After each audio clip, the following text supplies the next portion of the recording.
Big project. Okay, we're good. All right. All right. Pledge of allegiance. 6:01. Everyone, please rise for the Pledge of Allegiance. I pledge allegiance to the flag of the United States of America and to the republic for which it stands, one nation, under God, indivisible, with liberty and justice for all. Do you have an All right. attendance sheet? Welcome, everyone. Did Bonnie give you This one? is our Okay. final public hearing for the 2023 general fund budget. The last time we were here, it was the beginning of May. Before we get into the budget, as I do every year at our June meeting, we have to review our Securities and Exchange Commission continuing disclosures for bond issuer compliance with Rule 15C2-12. Very exciting. But again, it's something we're required to do. Similar type of presentation I give every year. And with that, we'll just launch right into this. And it's not very many slides, so.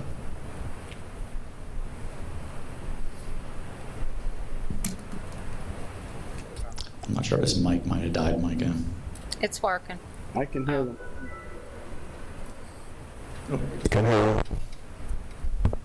Did you advance that or did I? That might have been me. Oh, okay. I'll try again here. Okay, try it now. All right. All right, continuing disclosure review. All outstanding bond issues require the district to make several disclosures of information prior to December 31st of each calendar year, not prior to each fiscal year, which is June 30th. We're required to disclose and publish our audited financial statements and then various pieces of operating data, various statistics compiled, not only financial but other non-financial statistics that are actually part of the various bond and public offering statements for each particular bond issue. Then the district also makes voluntary disclosures, specifically our budget, which is our budget document we're working on right now. Once that's finalized, that will be posted, as well as our annual financial report, or our AFR. And then in terms of outstanding bond issues, currently we have 4 outstanding bond issues as depicted. Total outstanding bond principal is depicted, as well as interest, for a grand total of all district bond debt outstanding and payable as of today's date for that. Our bond continuing disclosure assistance, again, we use digital assurance certification. I can't say enough about them. They are an excellent bond continuing disclosure partner for the district. They monitor the district for any bond rating changes, and they discloses any of that information to the SEC on behalf of the district, as well as they do provide me with the required CPE training opportunities. And as we state in our adopted policies and procedures, that is one of the things that we keep current as well in terms of what we need to disclose, what we are required to disclose, that sort of thing. As well as all of our filing of our, so in we do have adopted policies and procedures that are currently up to date. We did add a couple items to those during our last bond issuance. Our filing of all required reports and other operating data is currently up to date, and it has all been filed on time prior to December 31st. As far as notifications of material events in a timely manner, again, we have not had anything applicable that is in order to be disclosed. And actually, DAC sends me once a month a survey just to indicate if anything has occurred, just as a little bit of a reminder as well.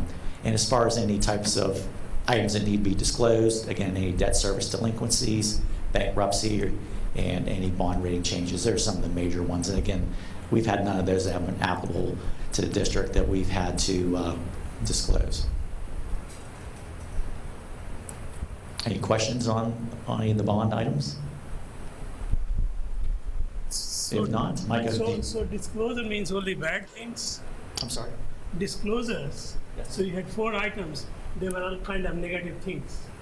There's no good disclosures. Oh, everything was just in parentheses on that screen. Yeah, it just that screen just listed each bond principal amount as well as the final maturity payment due date on that particular screen. But they are obviously all liabilities of the district as well moving forward. All right. And as far as our final public hearing, again, this is a required public hearing by Pennsylvania Department of Education, as well as an update. And this has to be done at least 10 days prior to the actual vote on the final budget. And what we will see here this evening will be the same numbers that will be on the board agenda for next Tuesday at the study session meeting. I always like to have this set numbers tie into that resolution. And again, as you'll see here, there's still some work that needs to be done on the budget, but we have made some progress. I think some significant progress from last time we met here. So with that, we'll just advance to our next slide. We have our summary of proposed final total revenues, currently at $90,451,000, increase of almost $2.9 million over the current 21-22 fiscal year budgeted total revenues. This revenue number before you this evening does include a real estate tax increase for the 22-23 fiscal year. We'll get into that a little bit more as we progress through the slides.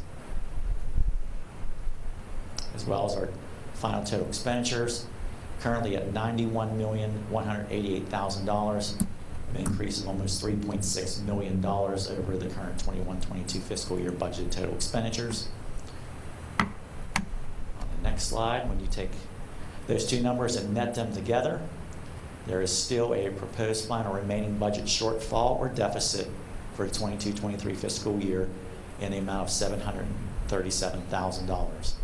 And again, that is after the utilization of a tax increase and before the utilization of any unassigned fund balance that would be required right now if this budget was being passed to balance the budget for that. So, and again, in terms of the last time we met, back on May 3rd in this room, we were looking at a total net deficit of $4,814,000. Tonight's total deficit, $2,704,000.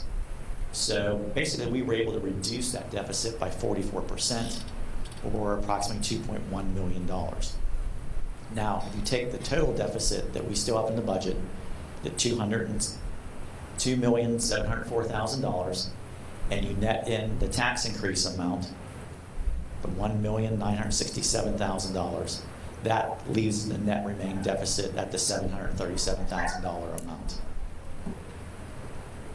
Now, as far as some of the, how did we make that 44% reduction? So some of that was the result of increases in some state subsidies. I was able to go back and make some adjustments with the basic education funding, special education funding. Small ones, nothing significant, but enough to make some positive movement. We also had some decreases in technology expenditures, specifically a number of items that you'll actually see on the agenda next Tuesday for some purchases that we're required to make that we're actually going to make out of the current 21-22 fiscal year. Actually waiting to get just a couple numbers from MICO, but we're estimating that that's in excess of $500,000 of expenditures. So that helped to also contribute to the decrease in the net deficit. As well as analyzing and checking, we had a decrease to district cyber school program expenditures on a line item that it was initially budgeted for that was actually in another section of the budget under technology. So we were able to make a decrease to the overall expenditures as well as some decreases to some staffing expenditures, which we'll take a look at in the next slide after, the next section of slides after this section of slides that we're presenting here right now. And again, what are our significant revenue expenditure issues for 22-23? And again, Monroeville Mall is definitely one of those issues. I believe the next slide will actually be a little more detailed into that, but right now estimating about $2.5 million in refunds that are going to be coming. I was really hoping that we would actually have the actual numbers, both refunds and the reduction in assessed value for this budget.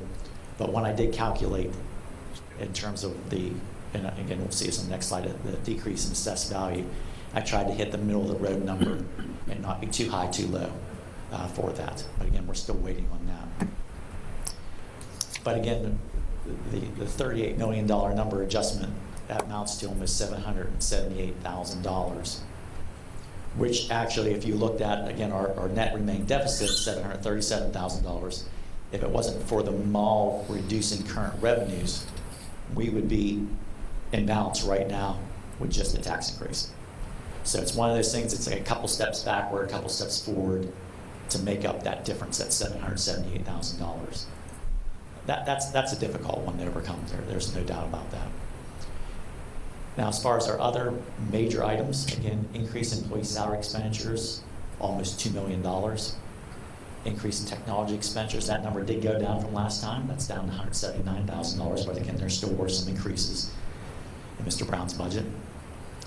Net increases in PSER, Social Security, and Medicare expenditures, and again, that's taking into account after the 50% subsidy from the state, $444,000.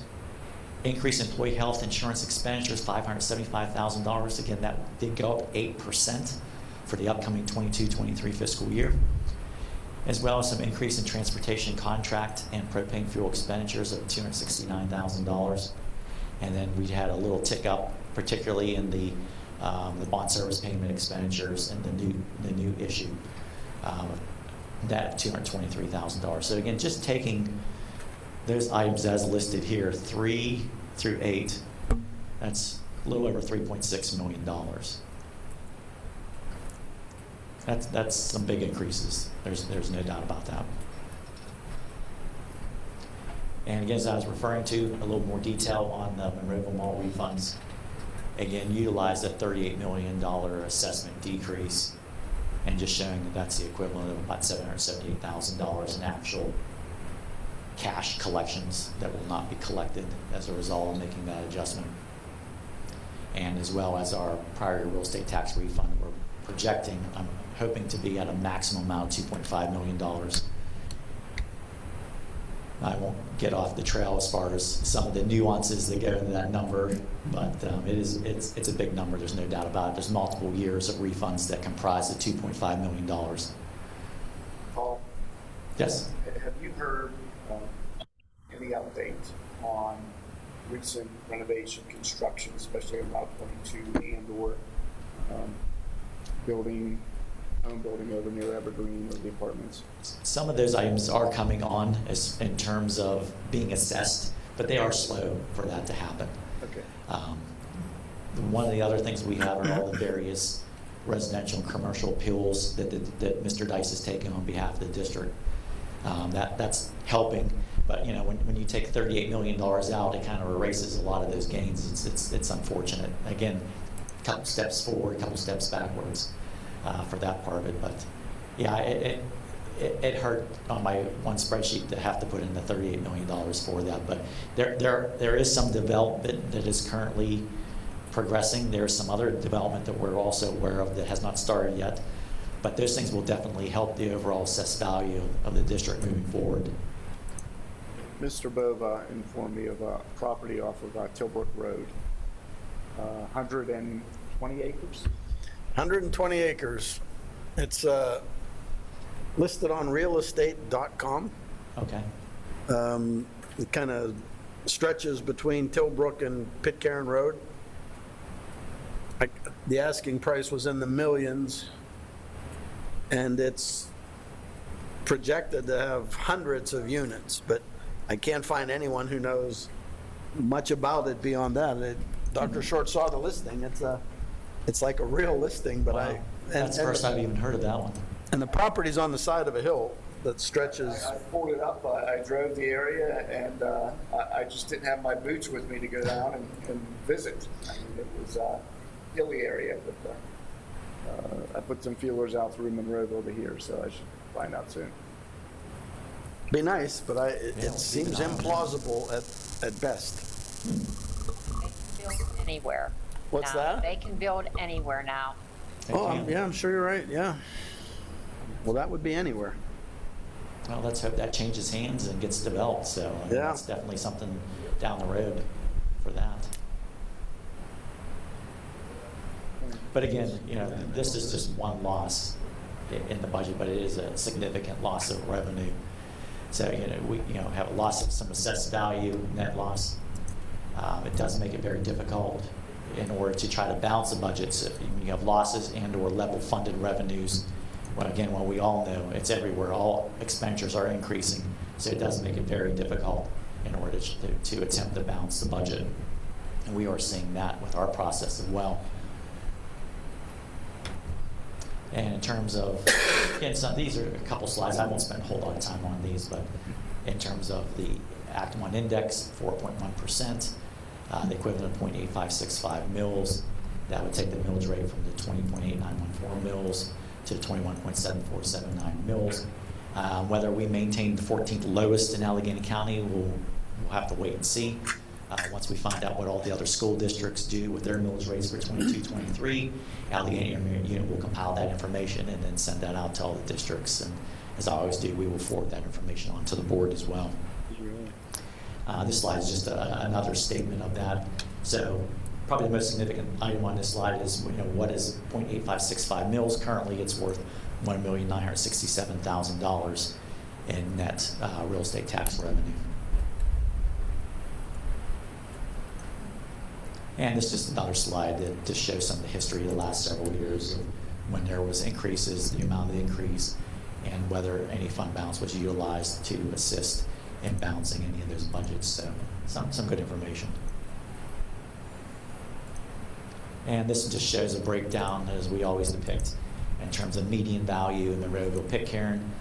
What does this 4.1% increase look like for each of those particular median properties for an entire fiscal year, and then broken down by month as depicted. And then again, the homestead exclusion, it did go up slightly more than $1.8 million, as we did here. That gaming revenues were up, and it was surprising that they did pass on more revenues because that number's been flat for so long, like the last 14 years. Again, this is the 15th year that there has been a distribution of gaming monies, and the district will be passing those on. And again, this is revenue neutral in the district's budget. We receive that amount, we reduce our current year real estate tax collections by that amount. And then just as an updated breakdown, we didn't have this last time when we met in May. Total 7,822 properties, 7,322 in Monroeville, 500 Pitcairn, and that is the amount, what it amounts to, that everyone will see a reduction, $235.61 on their real estate tax bills that will be going out July 1st. And again, this resolution will also be on the agenda to be viewed next Tuesday, the 14th, and then final vote on the 21st. And again, just looking at some projected numbers with fund balance as it stands, $11.7 million. Just comparing where it's projected to end this fiscal year at with next year's budget, it calculates out to about 12.9%. And again, recommended fund balance is between 5 and 15%, so that falls right along in between those lines. And then just looking at it with the tax increase currently, and again, $3 million, $2.5 million of that is their Monroeville Mall refund.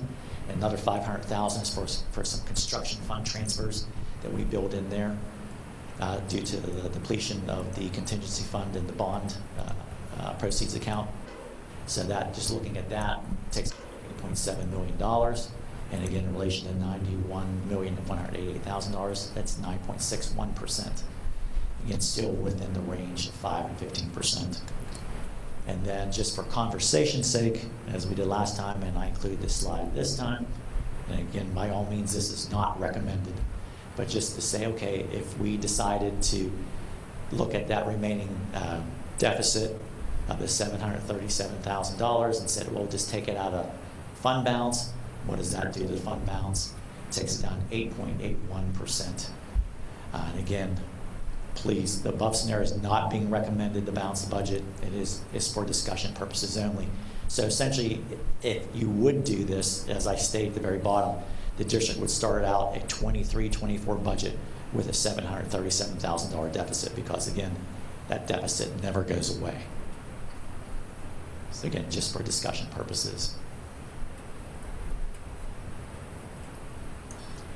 And again, just a recap of our budget process up until this point, various steps that have occurred along the way. And again, our timeline is for a final budget adoption and setting of the millage rate at the Tuesday, June 21st, 2022, June regular board meeting. So that is where we are headed. But again, there's still some work to do. We've made some progress. We'll take a look at, we'll jump into another section of slides here. But some of the things we've been seeing that have been made it difficult is our increasing enrollment. I'm sure Dr. Short mentioned some things about that as we get to that point. But that has made things difficult in order to attempt to reduce that remaining $737,000 deficit down to the point where just a tax increase covers that. So that's what we're still looking at. Was really hopeful that the state might be able to come back early and get their budget squared away so we could actually have our actual numbers. I don't believe that's going to happen. We know they're sitting on a significant amount of money, but I know they also have to be careful in terms of what amount of money they provide to the districts, particularly in the area of basic education funding, because typically, as we know, once it's in there, it's hold harmless. They have to maintain it and also attempt to add to it. They've been able to do that and add to it, but you know the amount that Governor Wolf was proposing, there's no way to maintain that amount. As much as I would love to see us get, I think it was over $2 million or almost $2 million increase, it's just not going to happen. Late this afternoon, I received an email from the Secretary of Education. We're having a superintendent meeting with the governor and the Secretary of Education late Thursday afternoon. So be curious to see what comes of that. Yeah, like I said, it would be great if they could come back. I mean, they're supposed to be awash in cash to the point they just don't know what they're going to do with it all. Because again, they shared some of the gaming monies with the districts and the taxpayers. You know, there's still gaming monies that they've kept as well, that they've always been keeping as well off the annual collections, as well as the overall state collections, various taxes. They've been doing very well on that front. And again, there's just so much federal stimulus monies that they are sitting on that they're still not sure how they're going to expend those. I think we're all familiar with the one plan that's been tossed out there a couple times about giving everyone making less than $80,000 a $2,000 check to spend to help offset some of the costs of gas and et cetera. So I don't know whether that's going to come to fruition or not, but we'll have to just wait and see. But again, there's a lot of decisions they have to make prior to June 30th as well as they finalize their budget for that. Any questions on these slides before we move to the next set of slides? If not, Micah, could you jump us into that personnel? There we go, our staffing update.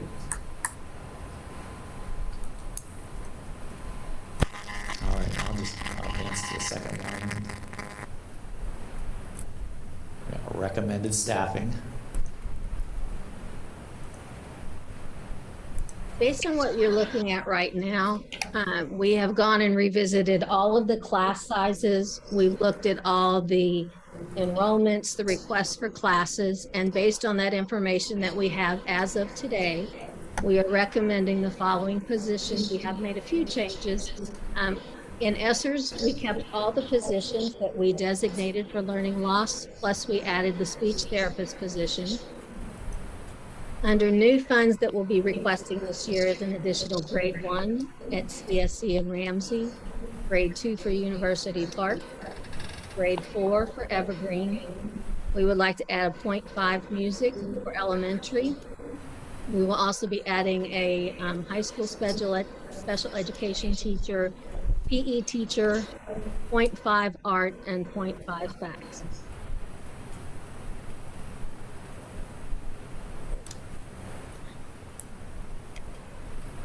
When we looked at it, these are the positions based on the enrollment right now that we are looking at possibly eliminating.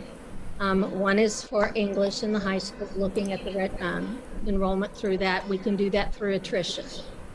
Kindergarten, currently based on the current numbers that we have right now, There's a potential of eliminating 2 positions based on where we are at this moment. We will be watching over the next couple of months to see how many people will be enrolling. I know that they're going to be pushing out something to all the parents to try and get them to enroll in the next couple of weeks, so that way we have a better idea of where we stand at the final meeting. Kindergarten enrollment has been volatile at best over last couple of years. I think it was last year, Dr. Rossi, that we had maybe 100 enrollees from July through August. Last year, yes. That guy has some data, but currently, as we stand right now, we're below, significantly below where we've been over the last 5 years with enrollment. Kindergarten. So we're doing things. We've contacted Mr. Mateo. Yard signs, sign it. Used to hang down in Pitcairn on Broadway. We're locating that as well. It's on the marquee. We're advertising. So we're hopeful that kids will come. We've had an increase in enrollment over the last several years with kindergarten. We hope that continues.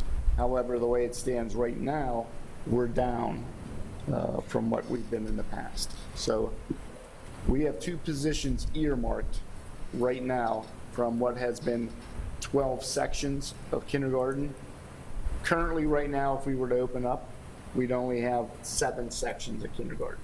Again, we still have June, July, August, sometimes September. When the yellow bus rolls around, kind of triggers some people to say, okay, let's enroll my child. So we will be watching this. We will have an update within the next week and then a week after that. If they recapture those 2 positions, would they be able to take over elementary?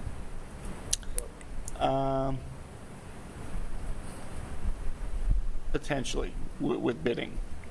Potentially, yes. We would have to go through the evaluation process, see for the current kindergarten. If someone becomes displaced, could they take another position or?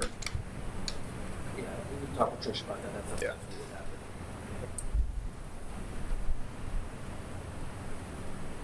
happened. Is there anything else on there, Trish? You need me to No. advance? That's it, thank you. That's it? Okay, thank you. So again, those are 3 positions that, again, are currently in the budget. They have not been taken out of the budget, just to be 100% clear with that.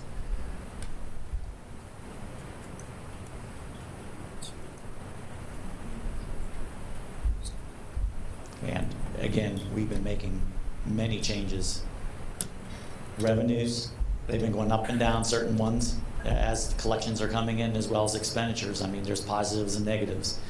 You know, I just made some adjustments even today based on our insurance renewals. Again, that resolution will be on the agenda as well next Tuesday, just like we do every year for that. So, you know, one of the areas that actually was actually pleasantly surprised on was our workers' compensation. Our second year with work partners, it only went up a small dollar amount, even though our payroll increased and our mod increased as well with that. So that was nice. I had significantly more money initially budgeted for, not knowing exactly what was going to happen, being with a new vendor on that. So that was one positive. Some of our other areas, I want to say, I think our commercial package, I think it went up about 15%, which was expected. But again, we're still continuing to look at these. We'll be looking at changes all the way up through the 21st and possibly even adjusting the numbers on that resolution up to the last minute.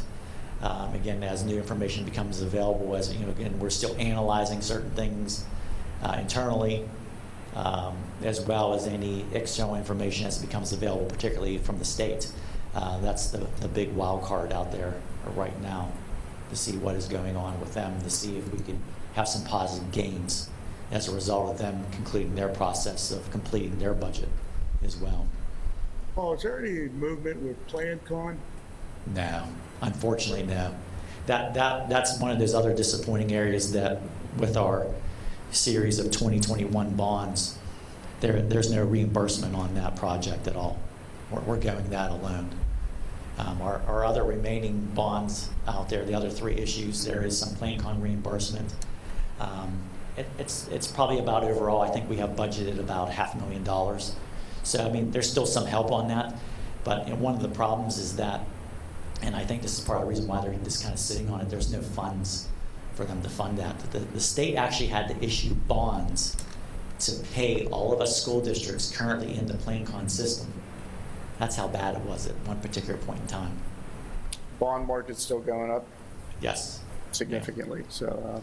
But I mean, that's another thing, again, as far as an entity, you never issue bonds to pay your day-to-day expenditures essentially for that. So in terms of PD, the state taking on new projects like ours, and many other districts, I haven't seen the number in a while, but there's quite a few districts that were left out in the cold, so to speak, that there's just no funding. I mean, they did attempt to change some of the process to make it supposedly easier, but nothing's been moved forward at all on that front, which is frustrating because, it's all 500 school districts have aging infrastructure, and trying to come up with the funds to make those necessary repairs is very difficult and very expensive, as we all know.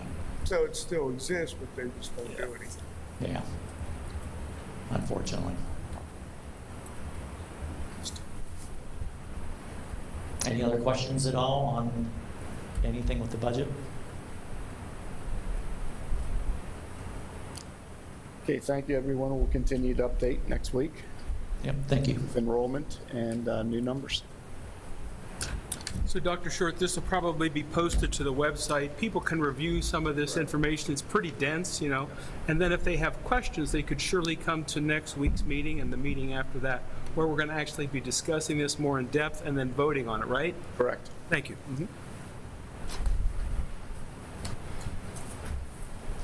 All right, thank you, everyone. Thanks, Paul. And Paul, where is this PowerPoint kept on the Gateway website so that folks can download it and go through the 200 slides that you offered tonight?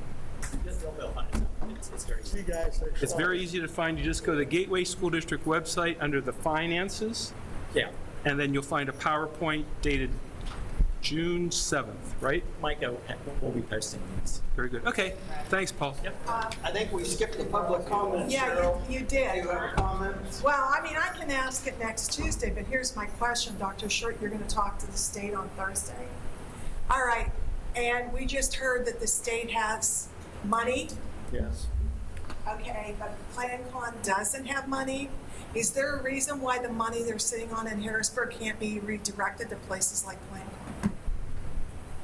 It's a question that I could definitely ask. Would you please? Because I think we have a right to know that. Personally, I don't need any more handouts from the government, $2,000. I mean, some people do, I realize that.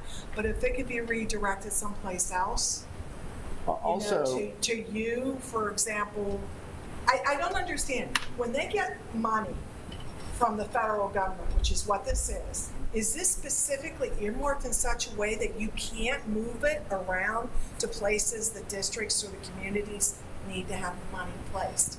It's limited, just like our federal funds are limited to. Now, as far as exactly what constraints were put on the states, that I don't know. I know what our constraints are, and they are very limiting in terms of how we can handle that. Personally, instead of sending $2,000 out, I think one of the things the state should have done or should be doing is funding the school feeding program for at least another year, to have free meals, breakfast, lunch, summer program, the whole 9 yards. That ended for each district on their last day of school, unfortunately. Yeah, and In my opinion, that would be a better way of getting monies directly to the kids, specifically. And I understand the federal government is playing with the federal food program. They're going to put certain parameters on there. You have to do certain things or else. Is that correct? that's correct. I've talked to Martin, and he's going to have some information for the public as well, if that would pass. If that would happen. And that's totally federal. That's not anything the state is doing. I agree, let's feed the kids for those that can't do it. And I think that would be a priority and stop playing politics with food money. So, okay. So just if you could update us on what you find out on Thursday and let them know, quit messing with our money. And also the gaming money Right. that has been coming in to the Commonwealth is just, I mean, obscene the amount of money that they have now. Every month you get an update. For Yeah. Record money being. Coming in. And I know some of that money was supposed to go to senior citizen programs and subsidies through there, special needs people as well.